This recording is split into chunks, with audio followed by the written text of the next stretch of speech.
Couple of changes that have happened over the last maybe 50 or 75 years. The first would be the movement toward what might be called confessional preaching. That was a term defined by a late preacher by the name of John Claypool. 75 years ago, most preaching was constructed in a way that was regarded as detached from you and your your personality or your own particular issues. So, for instance, you tried to discover as preacher what certain claims or propositions in the Scripture were, and then detached from who you were as a person, what you were feeling, say, this is what the text means for you as a hearer, without including how you felt yourself. That has changed dramatically with this notion of confessional preaching, where it's not really possible to preach, Claypool said, apart from awareness of your own feelings, your own questions, the stories, what's happening in your life. In his own case, his young daughter got leukemia and was dying, and then eventually died while he was a pastor.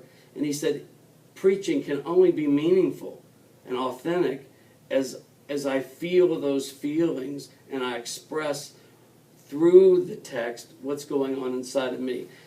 That motion has continued forward, and I think it's a positive motion, and is about authentically bearing witness to Christ and to the Scriptures as we seek to embody that in our lives. So that would be one thing. Certainly, the advent of technology in preaching, with the inclusion of video clips from movies, with the use of PowerPoint, that is a big movement.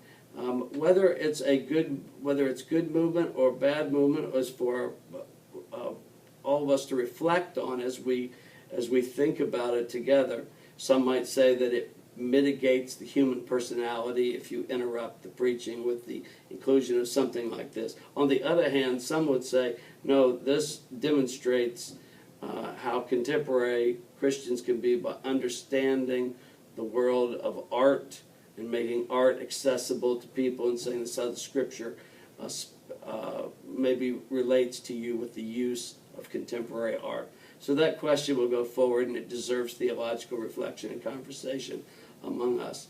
A third movement is interactivity in preaching, which, for instance, a pastor could be preaching. This happens in many places now. And in the midst of that sermon, someone might text the pastor a question.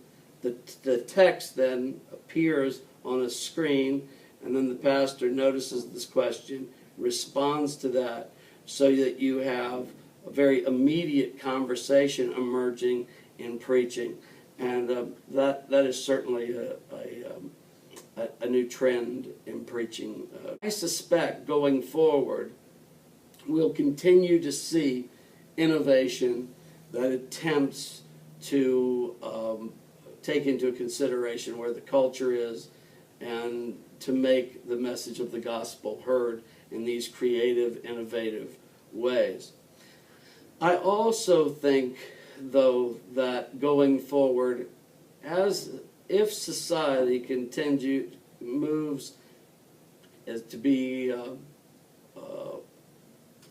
more and more sinful society, which then will make it a more dysfunctional society, that individuals will be more and more interested in the message itself rather than being so concerned with how the message is delivered. And so it will be the truth ultimately, and I think always is, from the Scriptures that holds sway rather than means of delivery. The heart is hungry for the truth, and so we want the truth. The method by which that truth gets there really is of second consideration.